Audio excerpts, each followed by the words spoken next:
Hello, everybody, and welcome to another episode of the Capital Gains Tax Solutions podcast, where we believe high net worth individuals and their professional teams struggle to find great capital gains tax deferral options. Not having a clear plan is the enemy.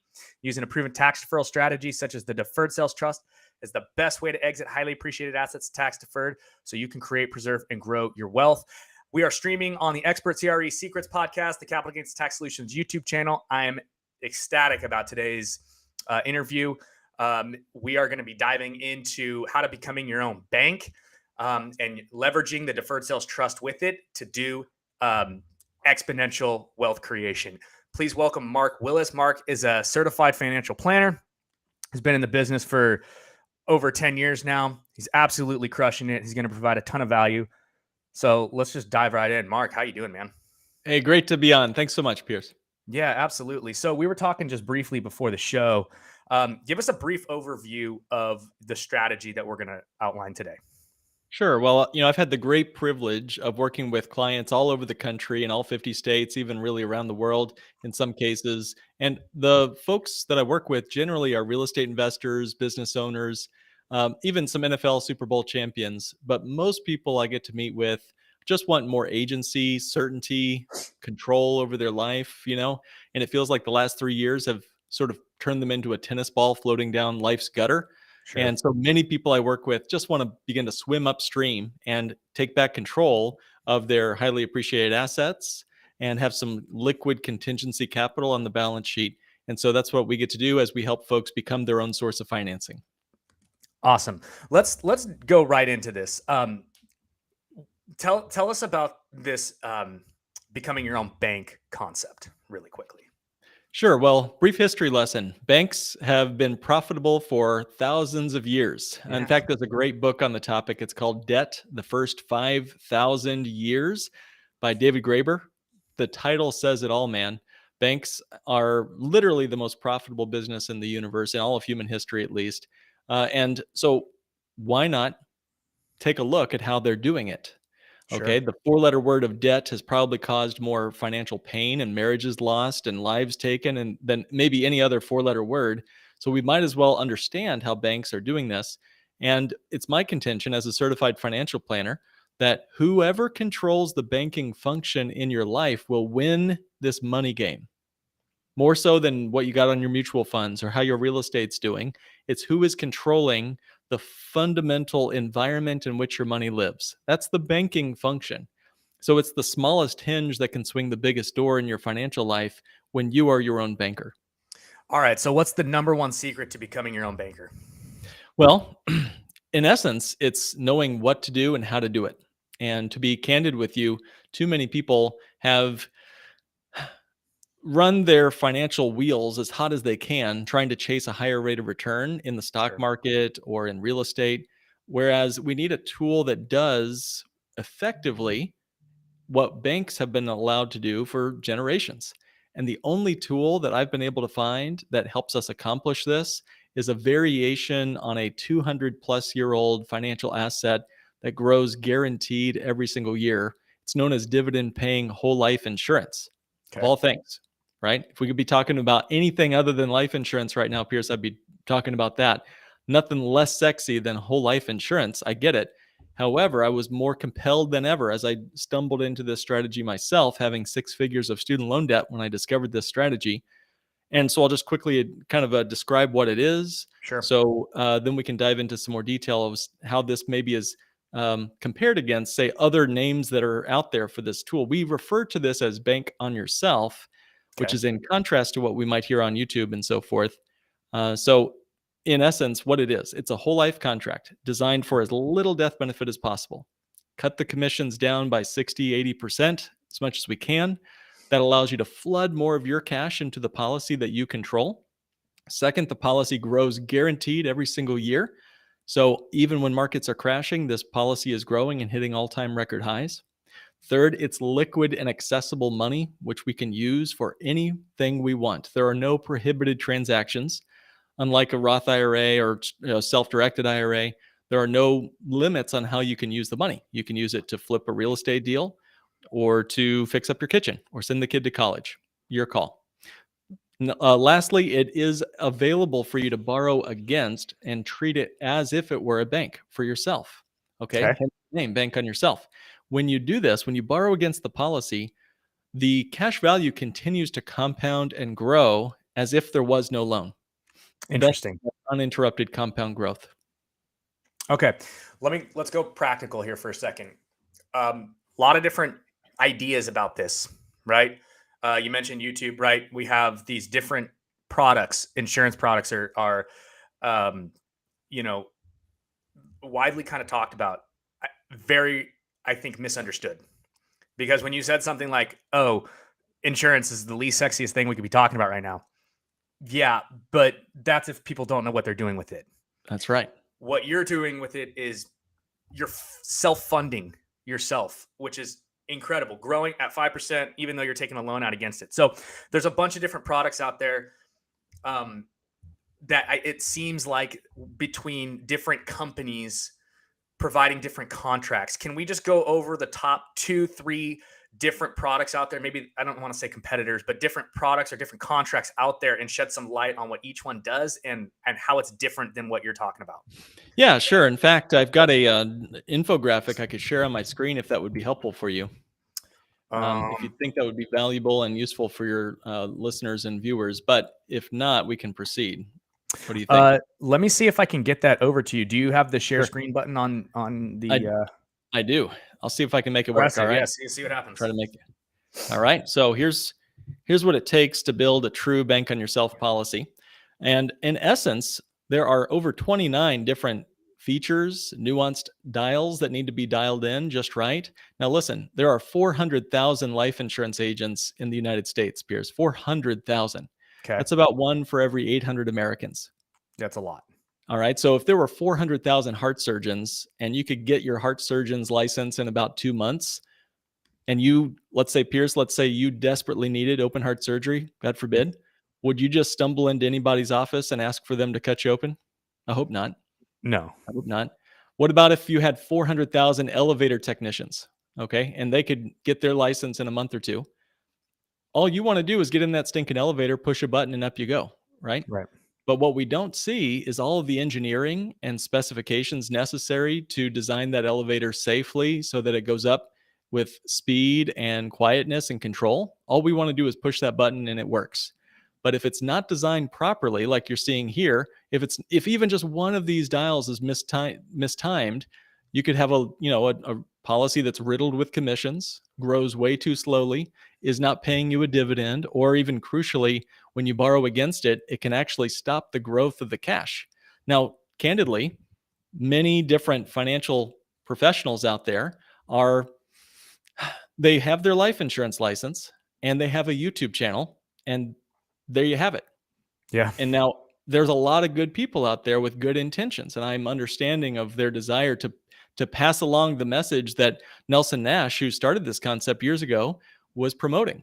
But unfortunately, much like Kleenex and Xerox, the brand of infinite banking, family wealth banking, wealth reserve banking, so many nicknames out there. There's a lot of good people doing work out there for this. But in my years of meeting with literally now thousands of families, I'll see somebody and they'll tell me, Mark, I've got one of those. Oh, yeah, my agent set this up for me. And then they send me the document. I just had one this morning. He sent me the document this morning. He's put in 70 grand a year into a policy, and the policy is going to stop growing when he borrows against it. Had another guy, he has over 800 grand in a number of different policies, and he's being charged egregious interest rates. In fact, the company, which I won't name, is actually going through a lawsuit right now. The insurance company is, from its own policyholders, because they believe that the interest is usury rates to borrow against their own life insurance. Now, you tell me, all you wanted to do, and most of our clients wanted to do, is get into a policy and start using it like a bank. But unfortunately, if their policy was not engineered properly, it's a lookout below plunge. Interesting. Okay. So there are multiple different spin-offs of the bank on yourself concept. And on this show, we've had other people coming on and pitching the spin-offs, and they all sound great. So are there is there a particular contract or a particular product that has like 1, 2, 3 different elements in it that make it a bank on yourself versus an infinite banking or whatever? And quickly, just what are those? Yeah, sure. Well, okay. So the story is Nelson Nash started the whole concept in the late 70s. He started figuring this thing out. He starts to promote it. He's an evangelist for the Okay. concept. He's not a pastor, but he was an evangelist. Now, he has since passed away several years ago. I had the great privilege of being taught by him, met with him and his family, but he has since passed on. He, in the late 90s, started to realize that a lot of people were starting to use his language and his books, but were using things like indexed universal life contracts, which are not a contract I would recommend for this tool. Mm-hmm. Or they'd be using a whole life insurance policy that stopped the growth of the policy's cash when you borrow against it. Now, let's just use some real numbers here.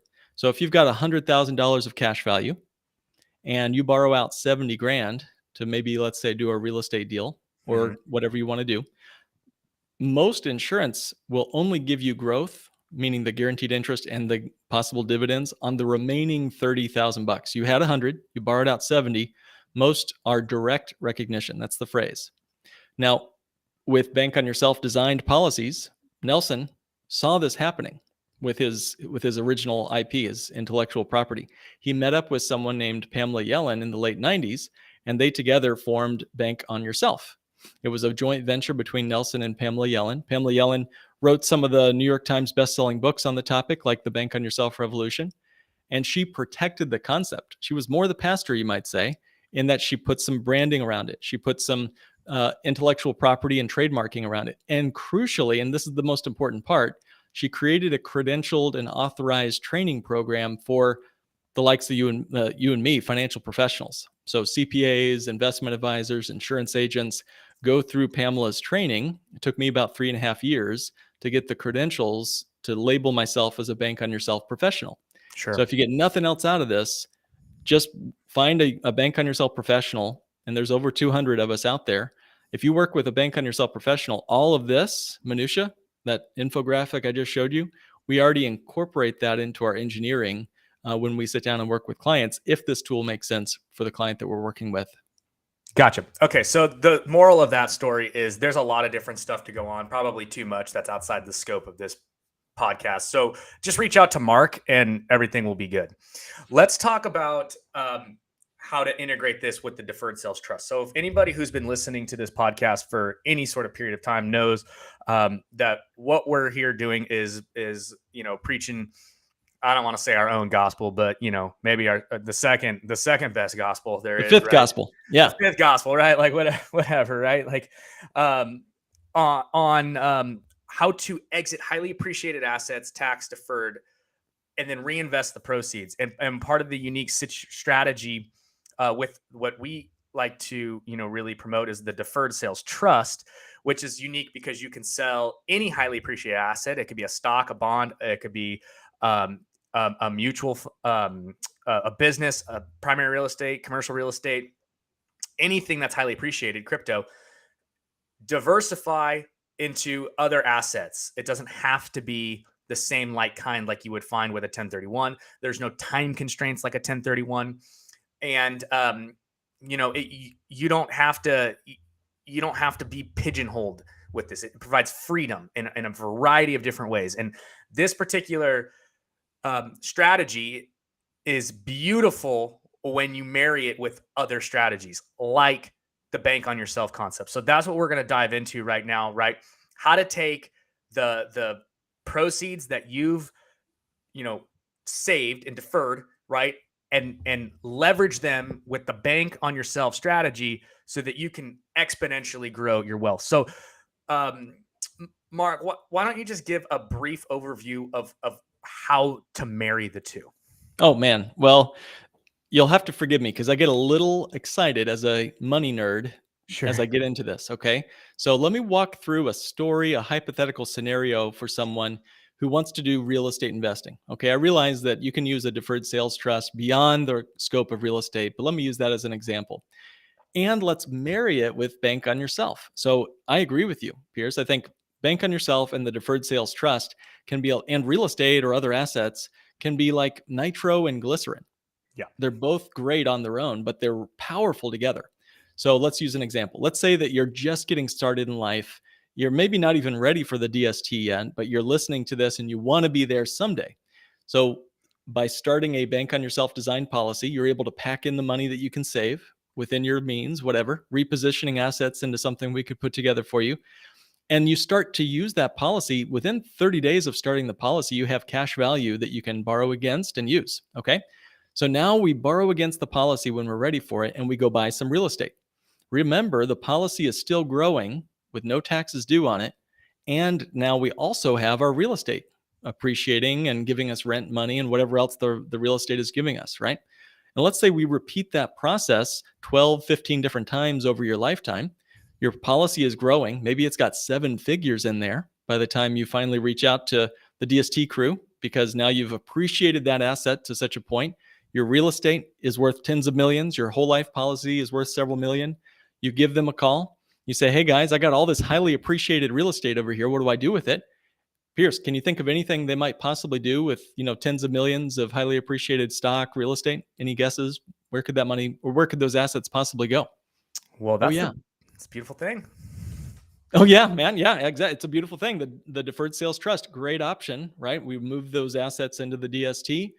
And then what happens, right? Tell me. The next step is slowly that DST starts to pay me a check, right? Over time. Yep. Where does that money go? Well, some of it's going to go to the grocery store and my living expenses and my grandkids.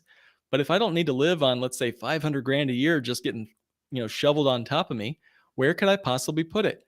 Oh, yeah. How about another whole life policy where it's going to stay growing, predictable, and guaranteed outside of the DST again? So we're taking those funds that were taxed slowly, deferred sales trust, right? We're getting that money out. This is the 1.0 DST. I realize there's a 2.0 out there, but you get that money out of the DST, put it back into a new or an existing life insurance policy. The life insurance policy is now liquid and predictably available to you now. You pull that money out income tax free for the rest of your life. You pass away, you leave that money as a giant lump sum. Remember, it is life insurance, so that's going to leave a giant income tax free gift to your family. What are they going to do with it? Oh, yeah, we could get some real estate and we can get another DST going, and the cycle continues. So this is a 1, 2, 3-step process that can help a person go from 25 years old, just getting started on his first rental, all the way to a 25, 50, $100 million client that has worked with you and has worked with several policies and has truly become their family's bank. One of the super, I would say, underrated valuable things about, kind of just this entire idea of what we're talking about, right? Is this is a tax flow plan on top of everything else, right? The deferred sales trust and the bank on yourself concepts, like you said, apart are both phenomenal strategies. But when you start combining them, it's unbelievable. One of the things you were talking about is like when you start taking distributions, the deferred sales trust is super flexible, right? So hypothetically, right, you have a very high income year, right? We can pause the DST payments, the income payments, for a couple of years. Ultimately, though, the IRS is going to be like, hey, are you ever going to get paid back on this? Because this is technically a note that you are going to get paid back. Well, when you do, right, and you don't need all the capital, where can you put the money, right? Bank on yourself. Mm-hmm. It's perfect. And then you can start borrowing against that, paying yourself back interest instead of paying off the bank. Right. Like, why? Yep. They make so much money off of us, right? They clearly, a lot of them, are making poor decisions recently, right. And so now you have this ability to go ahead and fund a transaction that can pay forever.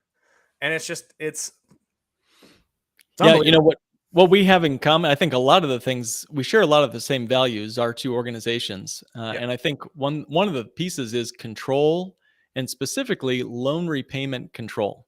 Right. Now, you mentioned that you have some control over when that DST pays you. You can pick and choose, you can raise it, you can lower it.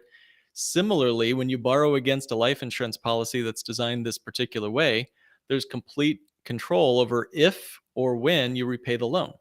Now, you want to make sure to repay loans on policies. For one, it makes that money liquid and accessible again Sure. for you to use for your next real estate deal or whatever.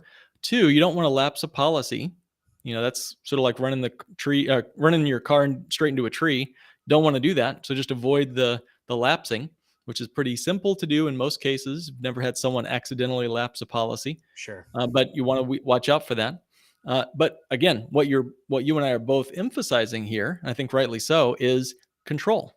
Repayment should be something that we decide, not some banker. So whether it's the DST paying out or you repaying a loan to your policy, whether it's coming in or going out, you should be the one with your hand on the wheel, the steering wheel of your own life. Go figure. Go figure. Yeah, absolutely. And I think that I think that element of control is something that a lot of people think they may get with some of these other strategies, but really they're still trapped, and they're still, what you're really preaching is freedom. Right. And that's what we're preaching too, right? We're preaching the freedom to go out and to do what it is that we want to do, to invest in what we want to invest in, to have, the control over when we pay the taxes. Look, everyone, like, all right, we're going to have to figure out a way to, pay our taxes. The tax code is 6,000 plus pages. 5 of them talk about how many, like, you got to pay in taxes. The other 9,995 plus pages are all about how to not pay taxes. That's right. There's a lot of really good incentives out there for people. I get all the time, oh, it sounds too good to be true. It sounds good to be true. I'm like, you haven't read the thing.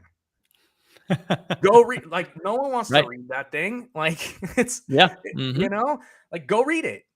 It's there. Right. It's there because all the people who are, created it don't want to pay taxes. So they create loopholes for themselves. All you have to do is play the same game. So it's just, these are the high level strategies, right? And these are why that you should listen to these types of podcasts, because this is financial education. And this is what gets you to the point to where you can say, like, okay, this makes sense. This doesn't. So it's phenomenal. And, Mark, we're coming up on our time here, and maybe this warrants a second conversation, and we can do, part 2. We can get into, got a couple of examples we can get into next time, some case studies. It'd be a lot of fun. I'd love that. And show exactly maybe like the actual mechanics of it in the house. So let's go ahead and we'll get that set up. In the meantime, Mark, where can people find you? Well, our organizations like each other so much. We set up a straightforward landing page for folks can reach out. The best place to go is the same website you guys know and love already so much, capitalgainstaxsolutions.com/bank. That's Capital Gains Tax Solutions with an S.com/BANK. And you can learn more about the bank on yourself concept. And you can reach out to me or one of my colleagues to have a 15-minute phone strategy session to answer your questions and see if this would be a good fit for you. Fantastic, guys. And as always, you can go to capitalgainstaxsolutions.com, sign up for the mastermind every Friday, 10 a.m. Pacific, 1 p.m. Eastern. Go ahead to capitalgainstaxsolutions.com/bank. Let's have a call. Let's get us financially educated. Let's get our money out of the banks and control it ourselves. So, Mark, thank you so much for coming on, man. Really appreciate your time. Really appreciate your insights and your wisdom. We're definitely going to work to set up part 2 for this. So be on the lookout for that, guys. Thanks so much for paying attention, for watching. Hit the like button, subscribe button, notification bell. And thanks for listening, guys. As always, not having a plan is the enemy, right? And using strategies like the Deferred Sales Trust and the bank on yourself concept is the best way to create, preserve, and grow your wealth. So we'll catch you guys on the next one. Thank you so much. We'll see you. Bye now.